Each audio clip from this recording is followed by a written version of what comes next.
دوستو ایک مرتبہ حضرت موسیٰ علیہ السلام سے ایک غریب آدمی نے درخواست کی کہ آپ کلیم اللہ ہیں، اللہ تعالیٰ سے دعا کریں کہ وہ میرا رزق بڑھا دے، مجھے کئی وقت تک فاقے ہو جاتے ہیں۔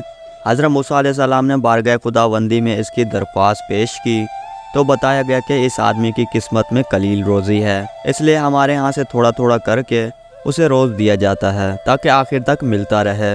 اس شخص کو جب یہ بات معلوم ہوئی تو اس نے درخواست کی کہ اب اللہ تعالیٰ سے سفارش کر کے میرے قسمت کا سارا رزق مجھے ایک ہی بار دلوا دیں۔ اللہ تعالیٰ نے حضرت موسیٰ علیہ السلام کی دعا کو قبول کیا اور اس غریب شخص کو تمام زندگی کا رزق ایک ہی بار مل گیا۔ اس شخص نے فوراً لنگر خانہ کھول دیا اور اعلان کر دیا کہ جس شخص کے کھانے کا انتظام نہ ہو وہ ہمارے لنگر خانے سے پیٹ بھر کر کھانا کھا سکتا ہے۔ حضرت موسیٰ علیہ السلام کو اس کی اس حرکت پر تعجب ہوا۔ انہوں نے اسے سمجھانے کی کوشش کی لیکن جب وہ نہ مانا تو مایوس ہو کر چلے گئے۔ ایک ہفتے بعد ان کا ادھر سے گزر ہوا تو دیکھا لنگر خانہ ابھی بھی ویسی چل رہا ہے۔ دوسری مرتبہ وہ 1 ماہ بعد اور پھر تیسری مرتبہ 6 ماہ بعد ادھر سے گزرے تو آپ نے حسب معمول اسی طرح لوگوں کو لنگر خانے سے کھانا کھاتے ہوئے دیکھا۔ ان کا خیال تھا کہ اس غریب آدمی کے دریا دلی کی بدولت سارا رزق چند روز میں ہی ختم ہو جائے گا، مگر لنگر خانہ ابھی تک مسلسل جاری تھا۔ آپ نے اللہ تعالیٰ سے عرض کیا، یا اللہ یہ کیا قصہ ہے، اس کا تھوڑا سا رزق ابھی تک چل رہا ہے۔ جواب آیا،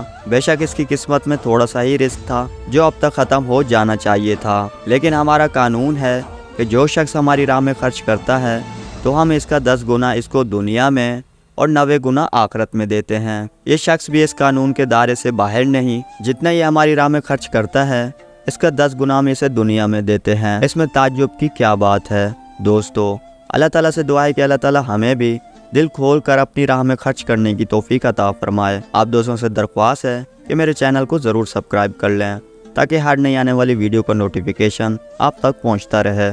خدا حافظ۔